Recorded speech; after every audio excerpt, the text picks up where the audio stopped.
Numa manhã cinza de novembro, eu ia descendo pela beira do rio em passo apressado.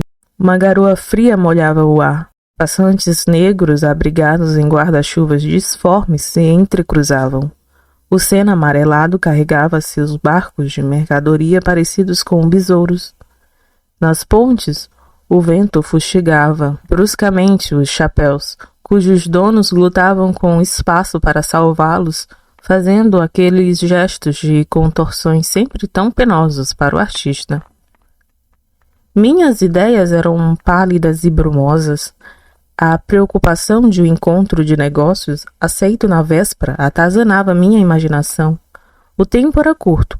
Resolvi me abrigar debaixo da marquise de um portão, de onde seria mais cômodo fazer sinal para um fiacre. Na mesma hora notei, bem ao meu lado, a entrada de um prédio quadrado de aparência burguesa. Ele tinha se erguido na bruma como uma aparição de pedra e, apesar da rigidez de sua arquitetura, apesar do vapor sinistro que o envolvia, percebi de imediato um certo ar de hospitalidade que serenou meu espírito.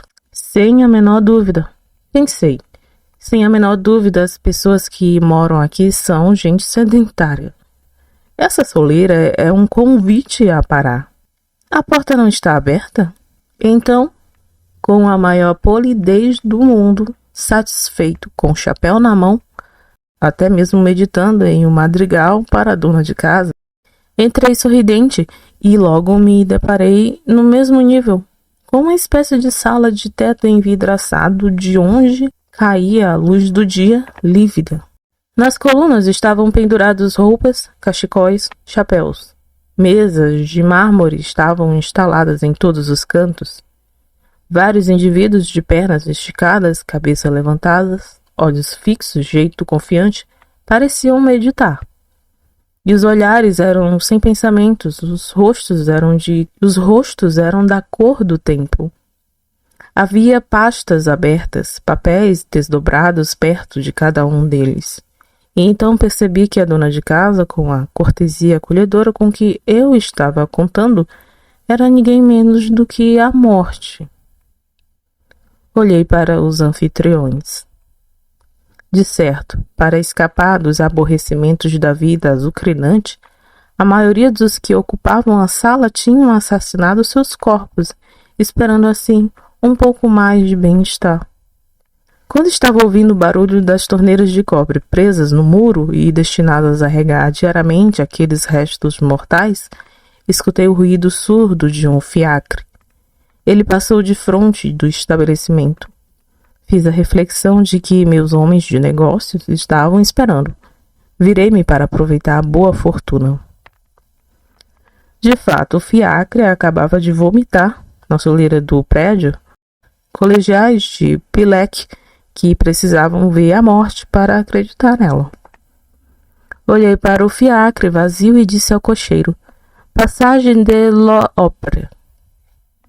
Um pouco depois, nos bulevares, achei tempo mais encoberto, sem nenhum horizonte.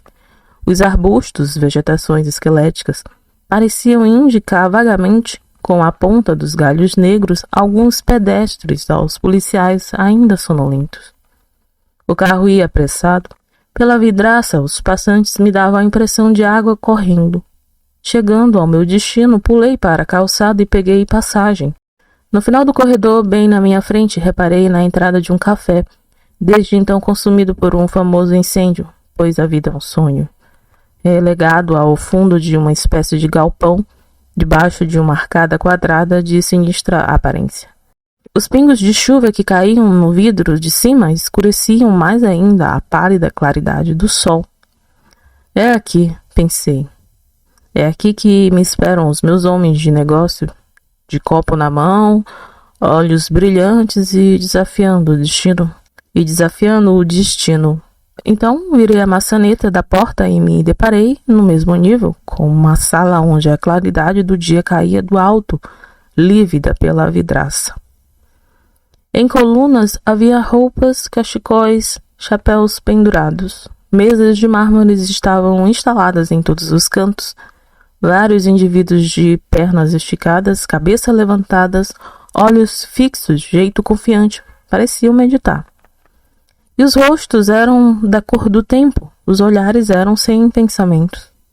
Havia pastas abertas, papéis desdobrados perto de cada um deles. Olhei para esses homens. De certo, para escapar das obsessões da insuportável consciência, a maioria dos que ocupavam a sala tinham muito tempo antes assassinado suas almas, esperando assim um pouco mais de bem-estar.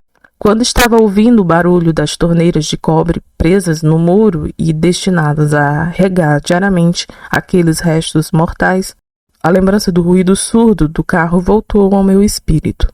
Com toda certeza, pensei, aquele cocheiro deve ter atacado no correr do tempo por uma espécie de estupor, pois simplesmente me trouxe, depois de tantas circunvoluções, ao nosso ponto de partida. Todavia confesso, caso haja um equívoco, o segundo olhar é mais sinistro do que o primeiro. Então, em silêncio, fechei a porta envidraçada e voltei para casa, firmemente decidido, desconsiderando o exemplo e pouco me importando com o que pudesse me acontecer, a nunca mais fazer negócios.